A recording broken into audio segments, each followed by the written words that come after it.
పడిపోతున్నారు. So general things చెప్తే ఎవరికి అర్థం కాదు, ఎందుకంటే మనకి క్రిస్టియన్ కాబట్టి బైబిల్ ఆధారంగా మనం మాట్లాడదాం. ఓకేనండి? Are you ready? Say yes. Are you ready? yes I am ready. Okay then ఇప్పుడు చూద్దామండి. మన మూల వాక్యంగా యోహాను సువార్త మొదటి యోహాను 2వ అధ్యాయము 16వ వచనం. మొదటి యోహాను 2వ అధ్యాయం 16వ వచనం. లోకంలోనే శ్రేణులు ఉన్నాయి. ఈ లోకంలో యువత దేనికోసం పరిగెడుతున్నారు? అసలు లోకంలో ఏముంది? ఇక్కడ నేను 3 అంశాలు చెప్తాను. ఏముంది, ఏం చేయాలి, చేస్తే ఫలితం ఏంటి? అర్థమవుతున్నది. ఫస్ట్ థింగ్ ఏంటంటే ఏముంది, ఈ లోకంలో ఏముంది, దానికి మనం ఏం చేస్తున్నాము, ఏం చేయాలి. మూడోది ఈ సెకండ్ థింగ్ చేస్తే వచ్చే రిజల్ట్ ఏంటి? ఈ 3 థింగ్స్ నేను పరిచయం చేయాలనుకుంటున్నాను. ఈ లోకంలో ఏముందంట? నేత్రాశ, శరీరాశ, జీవపడము. యోహాను సువార్త మొదటి యోహాను 2వ అధ్యాయం 16వ వచనం. నేత్రాశ, శరీరాశ, జీవపడము ఉన్నాయి. ఈ 3 విషయాలు ప్రధానంగా తీసుకొని యూత్ పాడిపోతున్నారు. అంటే జనరల్ గా మనం యూత్ లో ఉన్నప్పటికీ ఇప్పుడున్న యూత్ పడిపోతూనే ఉంటాం. అది సామర్థ్యం అన్నమాట. ఎందుకంటే మనం మానవులు కాబట్టి, అది హ్యూమన్ బీయింగ్ గా మనం అందరం మనుషులు కాబట్టి ఓడిదుడుకులు పడిపోవడం నిలబడటం జరుగుతూ ఉంటాయి. అలాంటి వారిని మనం పడిపోయిన వారిని లేవనెత్తాలి. ఎందులో పడిపోతున్నారంట? శరీరాశ పడిపోతున్నారంట. బైబిల్ ఆధారంగా మేము ఒక 3 వ్యక్తులను చూపిస్తాం. శరీరాశకు లోనయ్యి పడిపోయి వారి జీవితాన్ని ఏమైపోయింది చివరికి. మనందరూ తెలుసు దావీదు రాజు గారు, కింగ్ ఆఫ్ డేవిడ్. సో ఇప్పుడు ఏం చేశారు? ఆయన మేడ మీద నడుస్తూ ఉండగా బెత్షెబాని చూస్తారు. మీరందరూ నా మాటలు అర్థమవుతున్నాయండి? అందరూ యాక్టివ్ ఉండాలి. దేవునికి స్తోత్రం. హల్లెలూయా. యువత మీటింగ్ లో మనం యాక్టివ్ వెళ్ళకపోతే బాగుండదు కదా. సరే, ఇక్కడ ఏంటంటే కింగ్ ఆఫ్ డేవిడ్ ఏం చేస్తున్నాడు? ఆయన నడుస్తూ ఉండగా మేడ మీద నడుస్తూ ఉండగా బెత్షెబాని చూస్తాడు. చూసినప్పుడే ఆయన శరీరం ఒకటి తీసుకుంటుంది. ఏమని? ఆమెతో నేను శయనించాలి, శరీర జరపాలి, శరీర క్రియ జరపాలని చెప్పేసి ఆమెను పిలిపించి ఆమె రాజభవనానికి తీసుకొచ్చి ఆమె ద్వారా శరీర క్రియ జరుపుతాడు. అక్కడ ఏం చేస్తాడు? దావీదు చిన్న తప్పు చేస్తాడు అనమాట. ఆ తప్పు వల్ల ఆయనకు వచ్చిన రిజల్ట్ ఏంటండి? హత్య చేశాడు, మోసం చేశాడు, తన కుటుంబాన్ని నాశనం చేసుకున్నాడు. మీకు అర్థమవుతుందా అండి? మనం ఒక పని చేస్తున్నాము, లోపల పడిపోతున్నాము, దానికి రిజల్ట్ కూడా వస్తుంది. దాన్ని మనం గమనించుకోవాలి. ఒక పని చేస్తున్నామంటే దానికి ఖచ్చితంగా మనం రిజల్ట్ యాక్సెప్ట్ చేస్తాము. సో ఈ దావీదు గారు చిన్న శరీర జరిగించడం వల్ల ఆయన ఏం చేశాడండి? పడిపోయాడు అనమాట. పాపంలో పడిపోవడమే కాకుండా దానికి సరిగ్గా మనకు 3 రిజల్ట్స్ వస్తున్నాయి. ఒకటి, హత్య చేశాడు, ఆయన హస్బెండ్ ని చంపేశాడు, మోసం చేశాడు. నెక్స్ట్ ఏం చేశారు అండి? తన కుటుంబాన్ని నాశనం చేసుకున్నాడు. ఓకేనా? రెండోది సంసోను. మనందరూ తెలిసిన క్యారెక్టర్ సంసోను. ఈ సంసోను వాడు కూడా దేవుడు చేత నాశనం చేయబడిన వ్యక్తి సంసోను. ఇలాంటి వ్యక్తి కూడా ఒక స్త్రీ వ్యామోహంలో పడిపోయాడు. దేవునికి స్తోత్రం. మీ అందరికీ నా వాయిస్ అర్థమవుతుందండి? చూడాలి, ఇక్కడ చూడాలి. సో ఈ సంవత్సరం కూడా ఏం చేస్తున్నాడు? స్త్రీ వ్యామోహంలో పడిపోయి తనకున్న ఆధ్యాత్మికమైన జీవితాన్ని పక్కన పెట్టి తన కోరికల ద్వారా, శరీరించిన ద్వారా తప్పు చేశాడు అనమాట. ఆ పాపంలో పడిపోయి తాను కూడా ఒక రిజల్ట్ తెచ్చేసుకున్నాడు. ఏంటా రిజల్ట్? తన స్వేచ్ఛను కోల్పోయాడు, తన కళ్ళను కోల్పోయాడు, తన జీవితాన్ని నాశనం చేసుకున్నాడు. చూడండి, ప్రజెంట్ ఉన్న వీడే కాదు, యూత్ కూడా ఇలాంటి వాటిని పడిపోతున్నారు. ఈ పడిపోవడం వల్ల జీవితం చిన్నాభిన్నం అయిపోయి చనిపోయే సిచ్యువేషన్కి వచ్చేస్తున్నారు. ఇలాంటి వాళ్ళని మనం ఎలా లేవనెత్తాలి? మీకు అర్థమవుతుందండి? ఇంకొక వ్యక్తిని చూస్తున్నాము, అమ్నోను. ఈ అమ్నోను ఎవరు? దావీదు కుమారుడు అమ్నోను. ఇతను కూడా తన చెల్లి అయిన తామాని వ్యామోహిస్తాడు. చూడండి, ఈ రోజున జనరేషన్స్ ఎలా ఉన్నాయో, అక్కడికి చెల్లికి డిఫరెన్సెస్ లేకుండా తమ్ముడికి అన్నకి ఈ రోజుల్లోనే కాదు ఆ రోజుల్లో కూడా ఉన్నాయన్నమాట. తన చెల్లి అయిన తామాని ఏం చేస్తాడు? వ్యామోహిస్తాడు. ఆమెతో కూడా చెల్లిపోయిన పని చేసి తనకున్నటువంటి ఆధిక్యతను, తనకున్నటువంటి నిర్ణయాన్ని మొత్తాన్ని పోగొట్టేసుకొని తనకి రిజల్ట్ ఏం తీసుకొచ్చుకుంటాడు? అనారోగ్యం తెచ్చుకుంటాడు. ఆయన కూడా హత్య చేయాలి అనేటువంటి సిచ్యువేషన్కి వెళ్ళిపోతాడు. ఎవరండి? అమ్నోను. అర్థమవుతున్నాండి? శరీరాశ జరిగించిన వాళ్ళు 3: దావీదు, సంసోను, అమ్నోను. వీళ్ళు 3 కూడా శరీర క్రియను జరిగించి అట్ ది సేమ్ టైం వాళ్ళకి రిజల్ట్స్ కూడా క్లియర్ గా వచ్చేలా చూసి దేవుని యొక్క కృపను ఆధిక్యతను కోల్పోయారు. అవునా కదండి? ఇప్పుడు నేను ఆశ చూద్దాం. మన శరీరంతోనే కాదు పాపం చేసి, కళ్ళతో కూడా పాపం చేయొచ్చు అని చెప్పి మీకు కొంతమందిని ఇంట్రడ్యూస్ చేస్తాను. మనందరూ తెలిసిన విషయం హవ్వ. తెలుసా అండి? హవ్వ, ఆడమ్ అండ్ ఈవ్. సో ఈ హవ్వ కూడా ఏం చేసింది? ఒక రోజు ఏదో తోటలో ఉన్నప్పుడు సాతాను ప్రేరేపించింది. చూడ పండు చూడ ఎలా ఉందో, బాగుంది కదా, తింటే నువ్వు కూడా దేవుడు అయిపోతుంది. చూడు అని సాతాను ఏం చేసింది, ప్రేరేపించింది. ఎవరండి? హవ్వని ప్రేరేపించింది. మీ అందరికీ ఆ మాటలు అర్థమవుతున్నాయండి? దేవుని స్తోత్రం. ఈ హవ్వని ప్రేరేపించేస్తే జనరల్ గా స్త్రీ అనేది ఒక శరీరం బలహీనమైన ఘట్టం అన్నమాట. సో ఏం చేసింది, ఈ అమ్మ పండు చూడడానికి చాలా బాగుంది కదా అని చెప్పేసి తన కాన్సన్ట్రేషన్ మొత్తం కూడా పండు మీద పెట్టింది. ఆమె ఆ కన్నులతోని ఆ పండు ఇంపుగా ఉండడం చూసి పాపంలో పడిపోయింది. దానికి రిజల్ట్ ఆమె ఏం తీసుకొచ్చింది, మానవ జాతి మొత్తానికి కూడా అప్పటి నుంచే కదా మనకి పాపం అనేది, శాపం అనేది దేవుడు నెట్టివేయడం అనేది జరిగేది. అవునా కదండి? ఓకే, దేవుని స్తోత్రం. హల్లెలూయా. ఒకసారి చూద్దాం. ఆదికాండము జస్ట్ డిఫరెన్స్ మాత్రమే. ఆదికాండము 3వ అధ్యాయం 6వ వచనంలో మనకి మానవ జాతి ఎలా పతనం అయింది అంటే హవ్వ ద్వారా మనం నేర్చుకుంటాం. అంటే చూపు ద్వారా కూడా మనము పాపం చేస్తున్నాం అన్నమాట. రెండవదిగా ఆకారం యెహోషువ గ్రంథము 7:20-21 కనిపిస్తుంది. జస్ట్ డిఫరెన్స్ మాత్రమే నోట్ చేయండి. యెహోషువ 7వ అధ్యాయం 20-21 వచ్చాను. అప్పుడు ఎవరు కూడా జయించినప్పుడు తండ్రి అయిన యెహోవా దేవుడు ఏం చెప్తాడు, మీరు మొత్తం నాశనం చేసేయండి, కానీ ఆ తోపుడు సమయంలో ఏది పట్టుకు రావద్దు అంటే ఆకారం ఏం చేశాడండి, ఆ బొమ్మలో ఉన్నటువంటి ఒక మంచి వస్త్రము, బంగారాన్ని, వెండి మొత్తం తీసుకొని వస్తాడు. అంటే అదంతా సుందరంగా కనిపించడానికి, ఆయన కన్నులకు బహు ఇంపుగా కనిపించి ఆయన ఏం చేశాడు, బొమ్మలో వస్త్రముడు అట్ ది సేమ్ టైం బంగారం, వెండి అన్ని తీసుకొచ్చి అప్పుడు ఒప్పుకున్నాడు. ఎవరు? ఆకారం. ఆ ఆకారం చేసిన తప్పు వల్ల సమాజంలో తీవ్రమైన పరిమాణం ఏర్పడింది. హవ్వ చేసిన తప్పు వల్ల సమాజానికి ఏమొచ్చిందండి, మానవ జాతికి పతనం వచ్చింది. ఈయన చేసిన తప్పు వల్ల తీవ్రమైన పరిమాణం ఏర్పడింది కన్నులతో చేసే పాపం వల్ల. 3వదిగా లోతు. ఆదికాండము 13వ అధ్యాయము 10-13 వరకు.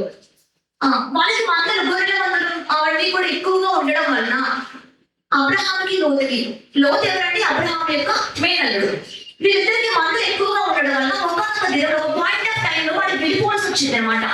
ఈ విడిపోవాల్సిన వచ్చిన టైంలోని అబ్రహాము గారు లోతు గారు ఒక ఆప్షన్ ఇస్తారు, నువ్వు చూస్ చేసుకో, నువ్వు ఏ ప్లేస్కి వెళ్ళాలనుకుంటున్నావు చూస్ చేసుకో అని చెప్పినప్పుడు లోతు కన్నులకు ఇంపుగా బహు సుందరంగా ఒక ప్రదేశం కనిపించింది. యోర్దాను ప్రదేశం అనమాట. ఇది బాగుంది కదా, ఇది యెహోవా పట్టణం అనేది, చాలా నీరు మంచిగా ప్రవహించే దేశం అని చెప్పేసి ఆయన కన్నులకు నచ్చిదిగా ఇంపుగా కనిపించి ఆయన ఏం చేశాడు, శపితమైన ఒక ప్రాంతాన్ని చూస్ చేసుకున్నాడు, సొదొమ ప్రాంతం. ఆయన చేసిన ఒక్క బ్లండర్ మిస్టేక్ వల్ల తన కుటుంబం మొత్తం కూడా ప్రమాదంలో పడడమే కాకుండా వాళ్ళు ఫ్యామిలీ మెంబర్స్ కూడా చనిపోయే సిచ్యువేషన్ వచ్చింది అనమాట. చూడండి, లోకంలో జరుగుతున్నటువంటి నేత్రాశ. 3వదిగా జీవపడము. నేను మళ్ళీ లాస్ట్ అడుగుతాను, ఎవరు ఏ పాపంలో పడిపోయారు? లోకాశ వల్ల ఎవరైనా పడిపోయింది? హవ్వ, నేత్రాశ. ఎస్, హవ్వ, ఆకారం, లోతు. Next one జీవపడము. జీవపడం అంటే గర్వం. నాకు ఇది ఉంది కదా, నాకు అది ఉంది కదా, నాకు మాత్రమే ఇది ఉంది కదా అని చెప్పి మనం ఓవర్గా ఫీల్ అవుతాం కదా. అలాంటి వాటిని కొంతమందిని నేను చూపిస్తాను. ఒకసారి చూడండి, రిఫరెన్స్ రాసుకోవడానికి ట్రై చేయండి. నెబుకద్నెజరు రాజు, దానియేలు గ్రంథము 4వ అధ్యాయం 30వ వచనం. నెబుకద్నెజరు రాజు గారు ఏం చేస్తారు, బబులోను దేశాన్ని ఒక రాజధానిగా, ఒక నగరంగా ప్రకటిస్తాడు అనమాట. నా ప్రభావం వల్ల, నా మహిమ వల్ల, నా ఘనత వల్ల మాత్రమే కట్టబడింది అని చెప్పేసి ఆహా ఓహో అనుకొని చాలా ప్రౌడ్ గా ఫీల్ అవుతుంటాడు, చాలా జీవపడమాన్ని వ్యక్తపరుచుకుంటాడు, మనసులో చాలా గర్విస్తుంటాడు. ఎవరండి?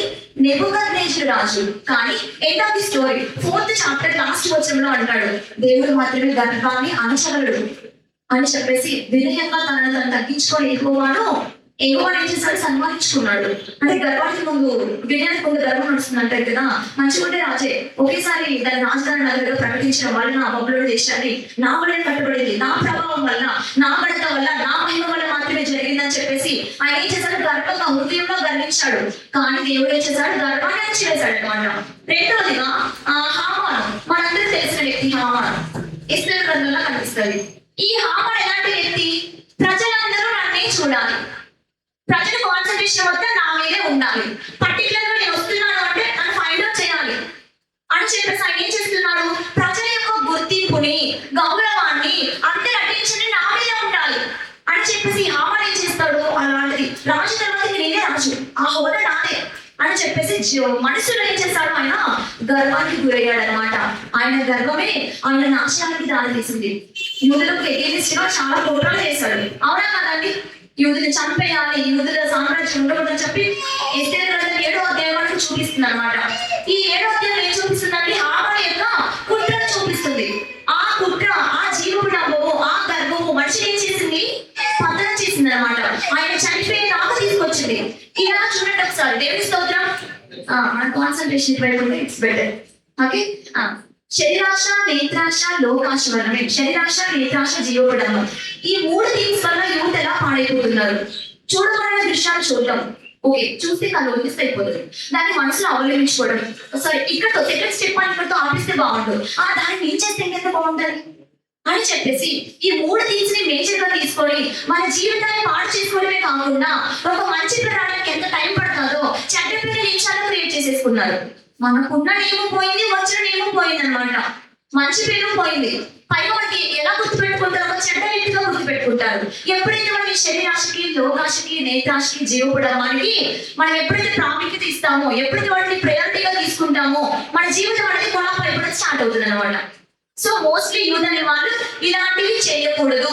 లోకం ఏముందండి, శరీరాశ, lust of life, lust of life, శరీరాశ, నేత్రాశ, జీవపడంబం, ప్రైడ్ ఆఫ్ లైఫ్, ఇవన్నీ కూడా ఉన్నాయి. కాబట్టి వీటిని మనం విడిచిపెట్టాలి. సెకండ్ థింగ్, అసలు ఏం చేయాలి? ఓకే, ఇప్పటి వరకు లోకంలో ఏముంది, ఎలా ఉంది, వాళ్ళు ఇలా చేస్తే ఏం జరిగింది రిజల్ట్ అని మనం తెలుసుకున్నాం. ఇప్పుడు మనం ఏం చేయాలి? ఇలా తెలుసుకున్న వాళ్ళు ఏం చేయాలి? ఫస్ట్ థింగ్, మనం పారిపోవాలి, 2 వెంబడించాలి. 1 పారిపోవాలి, 2 వెంబడించాలి. పారిపోవాలి అంటే దేనికి? పాపం నుంచి, లోకాల నుంచి దూరంగా పారిపోవాలి. అండ్ సెకండ్ థింగ్, వెంబడించాలి, దేవుడి చిత్తాన్ని వెంబడించాలి, దేవుడి యొక్క ప్రేమను వెంబడించాలి. ఒకసారి మనం చూస్తున్నాము, మనం ఏ విషయంలో పారిపోవాలి, ఏ విషయంలోని వెంబడించాలి. పాపానికి దూరంగా పారిపోయిన వాళ్ళు 3 ఉన్నారు. ఒకసారి చూద్దామండి. ఆదికాండము 39:1-2 వరకు. ఆదికాండము 39:1-2. అక్కడ మనకు వ్యక్తి కనిపిస్తాడు, జోసెఫ్. వీళ్ళందరూ పాపానికి లోనైపోయి పడిపోయారు. ఇప్పుడు పాపం వచ్చినప్పుడు కూడా, నీ ముందు వచ్చినప్పుడు కూడా నువ్వు వెళ్ళిపోవలేదు కదా. మన మెయిన్ థింగ్, మన మెయిన్ లక్ష్యం ఏంటంటే నీ ఎదురుకుండా ఒక ప్రాబ్లం వస్తుంది, దానికి నువ్వు పడిపోకూడదు, దాన్ని సాల్వ్ చేసుకుని వెళ్ళిపోవాలి. సో అలా ఒక వ్యక్తి చేశాడు, ఆయన యోసేఫ్. ఇది ఏం చేశాడు? ఆయన కూడా ఒక మంచి ఆపర్చునిటీ ఉంది. ఆ ఆపర్చునిటీ తను యూజ్ చేసుకున్నాడా? యూజ్ చేసుకోలేదు. ఎప్పుడైతే ఆ రాణి గారు తనతో మిస్బిహేవ్ చేయమని అడిగారో అప్పుడు ఏం చేశాడంటే యోసేఫ్ తన వస్తువులను అక్కడ వదిలిపెట్టేసి వెళ్ళిపోయాడు. అంటే ఆ పాపం నుంచి దూరంగా వెళ్ళిపోయాడు. మనం ఏం చేయాలి అంటే దేనికి దూరంగా పారిపోవాలి? లోకానికి, లోకంలో ఉన్న పాపానికి. అలా యోసేఫ్ ఏం చేశాడంటే తను రక్షించుకున్నాడు, తన సాక్ష్యాన్ని నిలబెట్టుకున్నాడు. రెండో వ్యక్తిగా షడ్రక్, మేషక్, అబేద్నగో. దానియేలు గ్రంథము 3:16-18. Daniel chapter 3 verses 16-18. ఇక్కడ మనకి ఏం చూపిస్తుంది? షడ్రక్, మేషక్, అబేద్నగోలు అక్కడ నెబుకద్నెజర్ రాజు ఏం చేశాడు? ప్రతిమ పెట్టారు. ఆ ప్రతిమకు మీరు మొక్కాలి, లేకుంటే మిమ్మల్ని అగ్నిగుండంలో వేసేస్తారని చెప్తారు. ఆ 3 వ్యక్తులు ఏం చెప్తారు? నీవు మీకు నమస్కారం చేయము, మా దేవుడు రక్షిస్తాడు. ఇన్ కేస్ రక్షించకపోయినా సరే మేము మాత్రం మీ ప్రతిమకు మొక్కమని చెప్పేసి ఒక తెగించి ఉన్నాడు అనమాట. ఏదైనా సమస్య వచ్చినప్పుడు మనం ఎలా ఉండాలి? ధైర్యంగా తెగించినట్లు ఉండాలి. ఈ షడ్రక్, మేషక్, అబేద్నగోలు మీరు చచ్చిపోయినా సరే విగ్రహానికి మొక్కడం అంటే పాపమే కదా. ఆ పాపాన్ని మేము ఏం చెయ్యం, మేము మొక్కం. నువ్వు చంపేసినా పర్వాలేదు, మమ్మల్ని దేవుడు రక్షించకపోయినా పర్వాలేదు. ఆ స్టెబిలిటీ ఉండాలి. మనకి కార్యం జరిగినా కార్యం జరగకపోయినా ఆ దేవుడు చూసుకుంటాడు. ఒక దేవుడు మనకి రిజల్ట్ అనేది వస్తుంది అనమాట. ఎప్పుడైతే షడ్రక్, మేషక్, అబేద్నగోలు అలా నిర్ణయించుకొని ఆగిపోయారు అనమాట. అలా మనం కూడా మన జీవితాల్లో ఉండాలి. ఒకటి యోసేఫ్లా ఉండాలి, 2 షడ్రక్, మేషక్, అబేద్నగోలో ఉండాలి. 3వది మనకి జీసస్ అనమాట.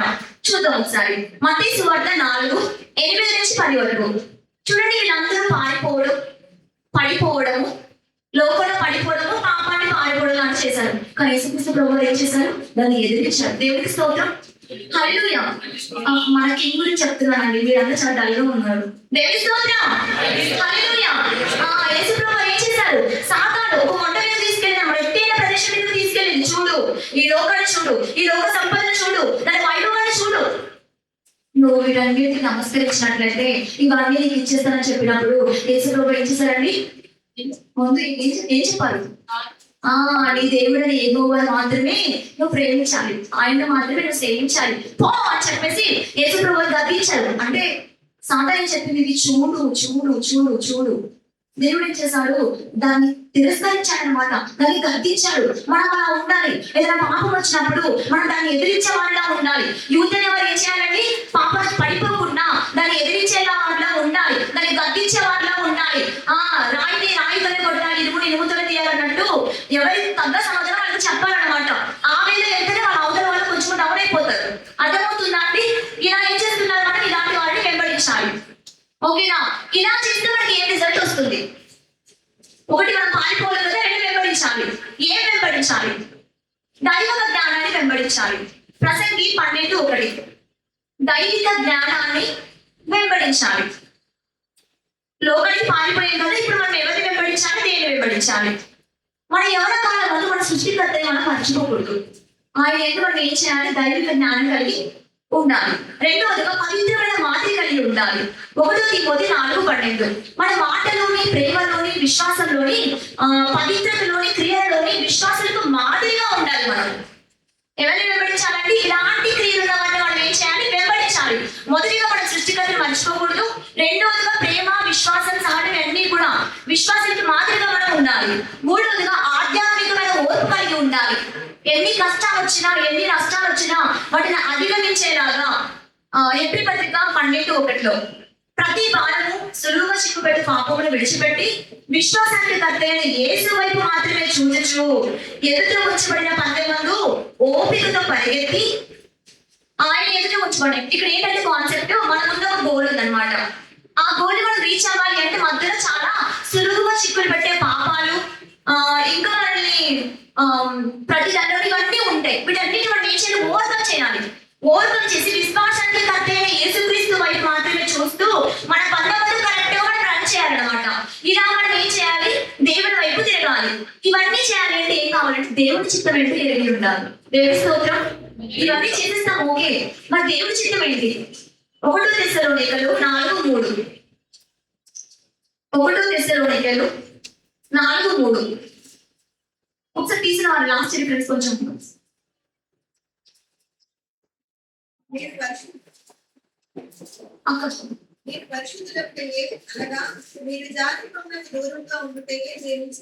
దేవుడికి స్తోత్రం.